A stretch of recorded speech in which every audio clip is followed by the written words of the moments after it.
Okay, तो आज की अपडेट है जुपिटर ऐप के बारे में। जुपिटर जो है वो आपको ज़ीरो बैलेंस सेविंग्स अकाउंट भी प्रोवाइड करता है फेडरल बैंक के साथ पार्टनरशिप में।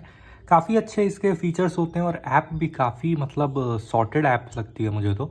और काफ़ी अच्छे फीचर्स हैं, मतलब फीचर रिच है और क्रेडिट कार्ड भी अपने प्रोवाइड करती है। रुपे वेरिएंट दूसरे बैंक के साथ है और वीज़ा तो खैर फेडरल के साथ ही है। इनके क्रेडिट कार्ड पे जो अपडेट आया था उसकी वीडियो बना दी थी। आज इनके डेबिट कार्ड पे अपडेट आया है।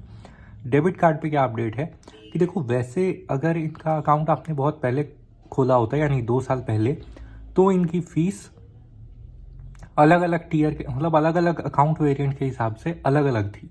जैसे कि अगर आपके पास ज़ीरो बैलेंस ही अकाउंट है, आपको कोई बैलेंस मेंटेन नहीं करना है, तो आपकी फ़ीस थी 199 प्लस जीएसटी।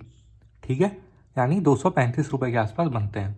अगर आपने 2023 के सेकेंड हाफ से लेके अभी तक में अकाउंट ओपन किया है, तो आपकी फ़ीस ज़ीरो बैलेंस अकाउंट में होती है 299 प्लस जीएसटी। क्लियर है? इसके अलावा अगर आप प्रो मेंबर हो, इनके प्रो मेंबर मतलब होता है 10,000 MAB यानी मंथली एवरेज बैलेंस मेंटेन करने को ये लोग प्रो मेंबर बोलते हैं। तो अगर आप प्रो मेंबर हो तो आपकी फ़ीस जो है वो 100 रुपये कम रहती है, यानी 199 प्लस जीएसटी रहती है। अगर आप सैलरी मेंबर्ड हो, इनका थर्ड वेरिएंट सैलरी अकाउंट है, तो आपकी डेबिट कार्ड जो है वो फ्री होती है। ठीक है, आपको कोई भी एनुअल चार्जेस नहीं देने होते हैं। और जुपिटर में एक प्रॉब्लम क्या है कि आप अगर वर्चुअल कार्ड रखो या आप फिजिकल कार्ड ऑर्डर करो, दोनों ही केसेस में आपको चार्जेस लगेंगे ही।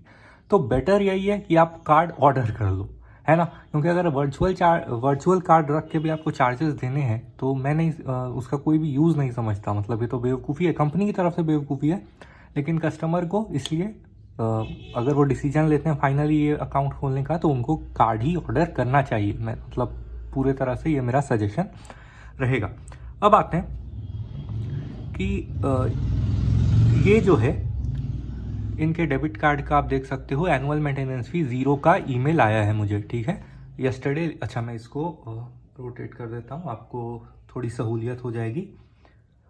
ये देखो, congratulations, your 235 rupees annual fee has been waived. मतलब मैंने तो बहुत पहले अकाउंट खोला था तो मेरी 199 प्लस जीएसटी फीस थी। ठीक है, उसके बाद एक्सक्लूसिवली ऑन जुपिटर, ये जुपिटर डेबिट कार्ड है, ऑरेंज कलर का रहता है, इनका ऑरेंज थीम है। 235 को कट करके 0 लिखा हुआ है, एनुअल मेंटेनेंस फी 0 है इस साल की। अब ये क्यों हुआ है, क्यों नहीं हुआ है, आप कैसे अवेल कर सकते हो, उसके बारे में बात करते हैं। इसके नीचे ही दिया हुआ है ईमेल में, मैं वहाँ पे स्क्रॉल करके आपको दिखा देता हूँ। ठीक है, यहाँ पे आप देखो, सॉरी फोकस नहीं हो रहा है, काफ़ी ज़्यादा इस पे शैडोज आ रहे हैं।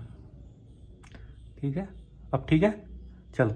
Congratulations, the annual maintenance fee of 235 on your debit card has been waived. Waived मतलब माफ़ कर दी गई है। ठीक है, why was your fee waived, क्यों किया गया था?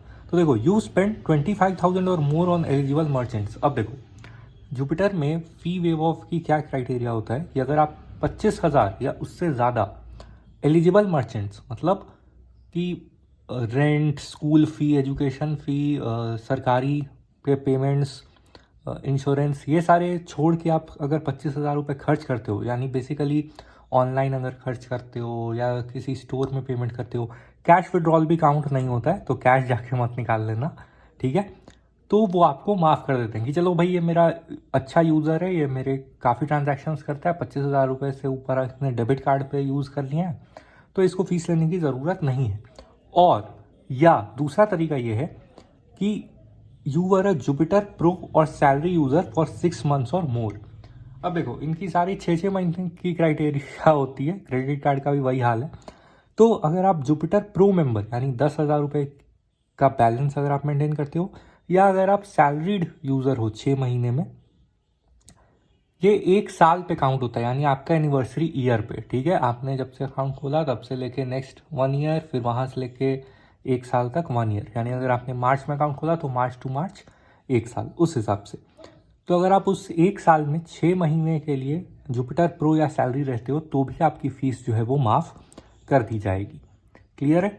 तो आपको सबसे पहले क्या करना है, अगर आप मेंटेन नहीं करना चाहते हो उतना एवरेज बैलेंस, तो आपको जुपिटर के कस्टमर केयर से एक लिस्ट ले लेनी है। क्यों? क्योंकि ये बाद में एक बार नखरे भी करते हैं। मेरे साथ क्रेडिट कार्ड में हुआ था, एक बार कम रिवॉर्ड्स आया तो मैंने पूछा तो फिर इन्होंने बता दिया कि नहीं नहीं वो तो एक्सक्लूजन वाली कैटेगरी में है। इसलिए आपको वो टेंशन ही नहीं लेना है बाद का। आपको तुरंत जुपिटर के कस्टमर केयर को कॉल करके पूछ लेना है या मैसेज करके टिकट रेज करके कि क्या क्या मर्चेंट्स ये 25,000 के लिए एलिजिबल हैं, कौन कौन नहीं है, और आप आराम से उस पर खर्च कर सकते हो 25,000 रुपये। तो आपके जो फीस हैं वो माफ़ हो जाएगी।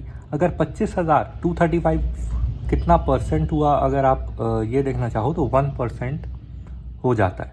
ठीक है, यानी आपको 1% एक तरह से रिवॉर्ड्स मिल गए। आप ऐसा भी कंसिडर कर सकते हो। क्लियर है?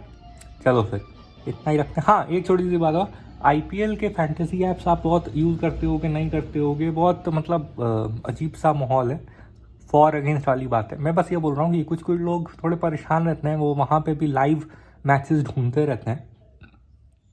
तो देखो ऐसा है कि जियो सिनेमा पे आपको फ्री में लाइव मैचेस मिल रहे हैं। ठीक है, अंबानी के बेटे की शादी की खुशी में आपको फ्री मैचेस मिलते हैं जियो सिनेमा पे।